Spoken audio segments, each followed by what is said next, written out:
malalaman mo na ini-screenshot niya mga hidden messages, kaibigan. Yun bang kayo lang ang nakakaalam? Mga sinisin, mga putos. Talagang rated SPG ito. Mga video call inyo na kayo lang nakakaalam. Sikretong messages. Malalaman mo na i-screenshot niya ito. Kung sakali, pwede mo itong gamitin sa ano pang dahilan ng iyong gagamitan. Interesado ka sa ating video.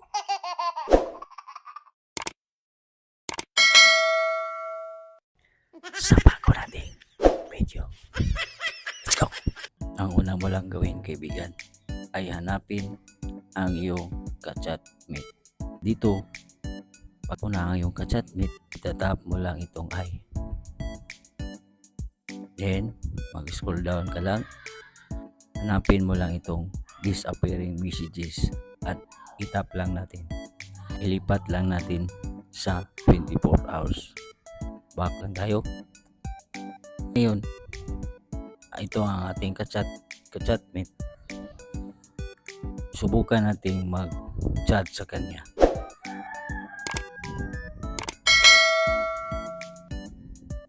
Yan. Isisend natin ito. Magsisend din tayo ng mga putos. Yan. At magbabak lang tayo doon sa kabila nating account. Tap lang natin doon kabila nating account. At ito na ang kabilang account na sinachat natin kayo na. Tap lang natin to. Yan. Halimbawa, ito yung ka-chat mo, kaibigan. Ito ang kanyang message. Halimbawa, ini-screenshot niya ito. Yan. Makikita mo, ang sabi pa dito, ito screenshot. Yan, kaibigan. Malalaman mo na ini-screenshot niya. Yan. Ito screenshot yan. Malalaman natin na ini-screenshot niya. At subukan pa natin ito ulit. Yan.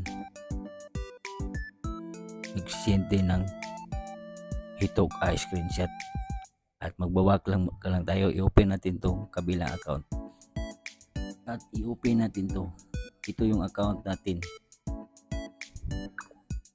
Yan. Makikita natin na pangalawang business niya, ini-screenshot ito. Ano nga ba itong disappearing messages, kaibigan? Ang disappearing messages, kaibigan, ito yung features ni Messenger kung saan malalaman mo na ini-screenshot niya at pwede mo itong gamitin kung sa anong purpose mo ito gamitin kung sakaling may gamitan ka. Ganun lang kadali at malalaman mo kung ini-screenshot niya ang inyong mga chat combo sa Messenger.